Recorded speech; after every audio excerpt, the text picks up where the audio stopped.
চিঠি, মাইকেল মধুসূদন দত্ত। 12 রু the সাতিয়ার্স, Versailles, France, 3রা November 1864।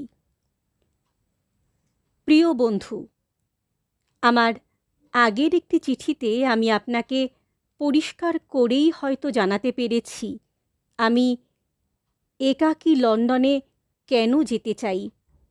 একা যাওয়ার কারণ যখন জানিয়েছি, তখন আমার বিশ্বাস আপনি আমার হয়ে আমাদের বিষয় আশয় তত্ত্বাবধান করবেন। যে ঝঞ্ঝা ক্ষুব্ধ জলরাশি থেকে আপনি আমাদের উদ্ধার করেছেন, আবার গিয়ে সেই বিপদে না পড়ি, আপনি তা দেখবেন। শীতকাল এলো বলে, এবার মারাত্মক শীত পড়বে বলে মনে হচ্ছে। ইউরোপের শীতকাল সম্বন্ধে আপনি কোনো ধারণা করতে পারবেন না। এখনও শরৎকাল আছে, তবু আমার ঘরে আগুন জ্বালিয়ে রাখতে হয়েছে, আর গায়ে এমন জামা জোব্বা পরে আছি যা নাকি আমাদের দেশে ছোটোখাটো একটা মোট বিশেষ। আমাদের দেশের সবচেয়ে ঠান্ডার মাসের সবচেয়ে ঠান্ডার দিনের চেয়েও এখানে প্রায় 6 গুণ বেশি ঠান্ডা। আপনার কি ভারতচন্দ্রের সেই লাইনটা মনে আছে? বাঘের বিক্রম সম মাঘের হিমানী। তিনি যদি এদেশে থাকতেন, শীত সম্বন্ধে কি লিখতেন? হে প্রিয় বন্ধু, আপনি মনে করবেন না যে আমি এখানে অলসভাবে দিন কাটাচ্ছি। আমি ফ্রেঞ্চ, ইটালিয়ান প্রায় রপ্ত করে ফেলেছি। এখন মনোনিবেশ করে জার্মানি ভাষা চর্চা করছি, এবং এসব মাইনে করা কোনো শিক্ষকের সহায়তা ছাড়াই। জার্মান হচ্ছে অদ্ভুত ভাষা। আপনি জানেন, আমিও অকপটেই বলি এর বর্ণমালা রোমান নয়, কিন্তু এর সম্বন্ধে আর নয়, পরে হবে। প্রিয় গৌর, হে আমার প্রিয় ও পুরাতন বন্ধু, আমি সিলোন নামক জাহাজে চলেছি। এখন তোমাকে কয়েক লাইন লিখবার জন্য বসেছি। জাহাজটা হচ্ছে রূপকথার রাজ্যের ভাসমান একটি প্রাসাদ বিশেষ। বুঝলে বৎস, এই জাহাজে সব ব্যাপারেই এমন অপূর্ব জাঁকজমকের ব্যবস্থা আছে যা নাকি তুমি কল্পনাই করতে পারবে না। এর সেলুনগুলো এমন যা রাজপ্রাসাদেই মানায়। ক্যাবিনগুলো রাজকুমারদেরই উপযোগী, কিন্তু সেসব কথা ক্রমশ পরে বলা যাবে। আমি ইংল্যান্ডে পৌঁছবার পর এই সমুদ্রযাত্রার বিস্তারিত বিবরণ দেবার জন্য যখন সময় ও অবসর পাব, তখন ঠিক এই সময়ে আমি ভেসে চলেছি বিখ্যাত সেই ভূমধ্য সাগরের মধ্য দিয়ে। উত্তর আফ্রিকার পর্বতাকীর্ণ উপকূল দেখা যাচ্ছে। গতকাল আমরা মল্টায় ছিলাম, গত রবিবারে আলেকজান্দ্রিয়ায়, আর কয়েক দিনের মধ্যেই আশা করছি ইংল্যান্ডে পৌঁছে যাব। ঠিক 22 দিন আগে আমি কলকাতায় ছিলাম। বেশ দ্রুত গতিতেই কি আমরা চলছি না? কিন্তু এই ভ্রমণের একটা বিষণ্ণ ব্যাপারও আছে, সব জানতে পারবে। ধৈর্য ধরো বন্ধু, ধারণ করো ধৈর্য। ইন্ডিয়ান ফিল্ডের জন্যে এই ভ্রমণের একটা সুদীর্ঘ বিস্তারিত বিবরণ লেখার ইচ্ছে আছে, এবং তার সম্পাদককে সেই পত্রিকার একটি কপি তোমাকে পাঠাতে বলারও বাসনা আছে। অবশ্য তুমি যদি তার গ্রাহক না থেকে থাকো। এখন কি নিয়ে নিজেকে ব্যস্ত রেখেছ হে বন্ধু? আমার মনে হচ্ছে এই জাহাজে আমার দেশের আধা ডজন খানেক লোক যদি থাকতো, তাহলে নিজেদের নিয়েই একটা গোষ্ঠী গড়ে তুলতে পারতাম। আমাদের হরি এখন কোথায় তা তোমার কি জানা আছে? যদি জানো, তাহলে আমার কথা তাকে মনে করে দিও। ইংল্যান্ডে গিয়ে আমি চিঠি না দেওয়া পর্যন্ত এ চিঠির উত্তর দিও না। সেখানে পৌঁছেই আমি তোমাকে আমার ঠিকানা জানাবো। তখন তুমি তোমার প্রাণ উজাড় করে আমাকে অনবরত পত্রাঘাত করতে পারবে। যদিও আমার মনে হচ্ছে যে আমি তখন আমার বন্ধুদের জন্যে বেশি সময় খরচ করতে পারবো না, কেননা আমি জীবিকা নির্বাহের জন্যে যে পেশা শিখতে এসেছি তাতে মনোনিবেশ করব বলে এবং সম্মান অর্জন করব বলে দৃঢ় সংকল্প। স্পেনের উপকূল ছাড়িয়ে রবিবার। এই 2 দিন চিঠিটা ফেলে রেখেছিলাম, কিন্তু আজ এটা শেষ করবই। আগামীকাল সকালে আমরা জিব্রাল্টার পৌঁছতে পারি, সেখানেই চিঠিটা ডাকে দেব।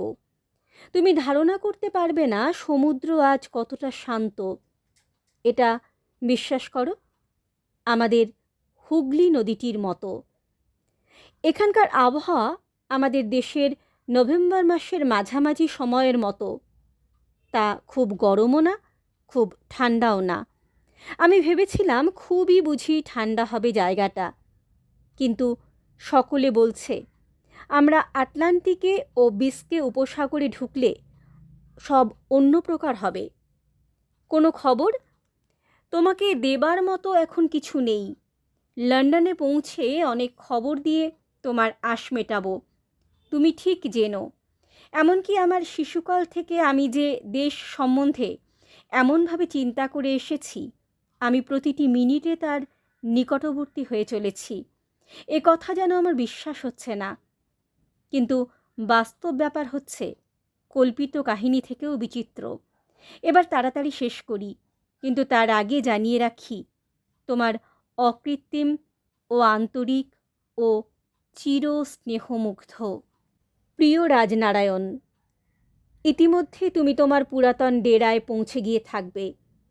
তোমাকে অনুনয় জানাচ্ছি, মেঘনাদ সম্বন্ধে আমাকে লেখো। তোমার রায় জানবার জন্য আমি রুদ্ধ নিঃশ্বাসে অপেক্ষা করছি। তোমার সঙ্গে সাক্ষাৎ হবার কয়েক ঘন্টা পরেই আমি প্রচণ্ড জ্বরে আক্রান্ত হয়ে পড়ি এবং 6-7 দিন শয্যাগত থাকি। মেঘনাদ আমাকে শেষ করবে অথবা আমি মেঘনাদকে শেষ করব, সে সম্বন্ধে একটা বোঝাপড়ার উপক্রম হয়েছিল। ঈশ্বরকে ধন্যবাদ, আমি জয়ী হয়েছি। মেঘনাদ মারা গিয়েছে, অর্থাৎ আমি 6ষ্ঠ স্বর্গ শেষ করেছি, প্রায় 750 লাইনে।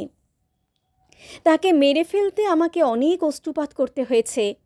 যাই হোক, অল্প দিনের মধ্যেই তুমি এ সম্বন্ধে তোমার অভিমত খাড়া করার সুযোগ পাবে। এই কাব্য অদ্ভুত রকম জনপ্রিয় হয়ে উঠছে। কেউ কেউ বলছেন এটি মিল্টনের চেয়ে উৎকৃষ্টতর, কিন্তু ওসব বাজে কথা। মিল্টনের চেয়ে উৎকৃষ্টতর হতে পারে না কোনো কিছুই। অনেকে বলছেন এটি কালিদাসের কাছাকাছি। এ কথায় আমার কোনো আপত্তি নেই। ভার্জিল কালিদাস বা তাসোর সমতুল্য হওয়া আমি অসম্ভব বলে মনে করি নে। তাঁরা যদিও কীর্তিমান, তবুও তাঁরা নশ্বর পৃথিবীর কবি, কিন্তু মিল্টন স্বর্গীয়। তোমার যা মনে হয়েছে তুমি তা লিখে জানাবেই। এরকম হাজার হাজার মানুষের জয়ধ্বনির চেয়ে তোমার অভিমত অনেক নির্ভরযোগ্য। এরকম শুনছি যে অনেক হিন্দু মহিলা বইটি পড়ছেন, পড়ে ক্রন্দন করছেন। তোমার স্ত্রী যাতে কাব্যটি পড়েন, তোমার সে ব্যবস্থা করা উচিত। আমাকে চিঠি লিখো এবং এক মুহূর্তের জন্যেও এ বিশ্বাস হারিও না যে আমি অকপট বা আন্তরিকভাবে তোমার সর্বশ্রেষ্ঠ অনুরাগী। প্রথম চিঠিটি লেখা ঈশ্বরচন্দ্র বিদ্যাসাগরকে। 1820 খ্রিস্টাব্দে হুগলি জেলার, পরে মেদিনীপুরের অন্তর্ভুক্ত বীরসিংহ গ্রামে এর জন্ম। এর তুল্য পণ্ডিত ও সমাজ সংস্কারক খুব কমই আছেন। 2টি চতুর্দশপদী কবিতায় ঈশ্বরচন্দ্রের প্রতি মধুসূদন তাঁর অকৃত্রিম শ্রদ্ধা নিবেদন করেছেন। মধুসূদনের প্রতি ঈশ্বরচন্দ্রের অনুরাগ এইটিই প্রমাণ করে যে মধুসূদনের প্রতিভা ঈশ্বরচন্দ্র হৃদয়ঙ্গম করতে পেরেছিলেন। তিনি স্বয়ং প্রতিভার অধিকারী ছিলেন বলেই আর এক প্রতিভাকে এত কাছে থেকেও ধরতে পারেন। 1891 খ্রিস্টাব্দে ঈশ্বরচন্দ্র বিদ্যাসাগর লোকান্তরিত হন। দ্বিতীয় চিঠিটি গৌরদাস বসাককে লেখা। মাইকেল মধুসূদনের বাল্য সুহৃদ, হিন্দু কলেজের সহাধ্যায়ী। 1826 খ্রিস্টাব্দে বড়বাজারের বিখ্যাত বসাক পরিবারে গৌরদাসের জন্ম। 1837 খ্রিস্টাব্দে 11 বৎসর বয়সে তিনি হিন্দু কলেজে ভর্তি হন। এর বছর 3 পরে 1840 সনে মধুসূদনের সংস্পর্শে তিনি আসেন। অচিরেই তা নিবিড় বন্ধুত্বে পরিণত হয়। আনুমানিক 1856 খ্রিস্টাব্দে ডেপুটি ম্যাজিস্ট্রেট পদে বৃত হন। অনেক সাংস্কৃতিক প্রতিষ্ঠানের সঙ্গে গৌরদাসের নিবিড় সম্পর্ক ছিল। সেকালের রঙ্গালয় আন্দোলনের সঙ্গেও তাঁর যোগ ছিল। মধুসূদনের প্রতি তাঁর এতই অনুরাগ ছিল এবং মধুসূদনের প্রতিভা সম্বন্ধে এতটাই শ্রদ্ধা তাঁর ছিল যে তিনি তাঁর এই বন্ধুটির জীবনী রচনার জন্যে বিশেষ আগ্রহী ছিলেন। মধুসূদনের মৃত্যুর প্রায় 27 বছর পরে ইনি 1900 খ্রিস্টাব্দে পরলোক গমন করেন। তৃতীয় চিঠিটি লেখা রাজনারায়ণ বসুকে। 1826 খ্রিস্টাব্দে কলকাতার দক্ষিণে অবস্থিত বোড়াল গ্রামে জন্ম। শৈশবকাল থেকেই ইনি বিদ্যানুরাগী। 16 বছর বয়সে ইনি হিন্দু কলেজের শেষ পরীক্ষায় উত্তীর্ণ হয়ে গৃহে মুন্সির নিকট পারস্য ভাষা উত্তমরূপে শিক্ষা করেন। পরে 1851 সালে মেদিনীপুর গভর্নমেন্ট স্কুলে হেডমাস্টার নিযুক্ত হন। ইনি মধুসূদনের একজন অন্তরঙ্গ সুহৃদ। উভয়ের প্রতি উভয়ের অগাধ শ্রদ্ধা ছিল। রাজনারায়ণ ব্রাহ্মধর্মে দীক্ষিত হয়েছিলেন এবং এই ধর্মপ্রচারের জন্য অনেক উদ্যোগ করেন। 1900 খ্রিস্টাব্দে দেওঘরে ইনি লোকান্তরিত হন। পাঠ্য 3টি চিঠির তর্জমা করেছেন সুশীল রায়।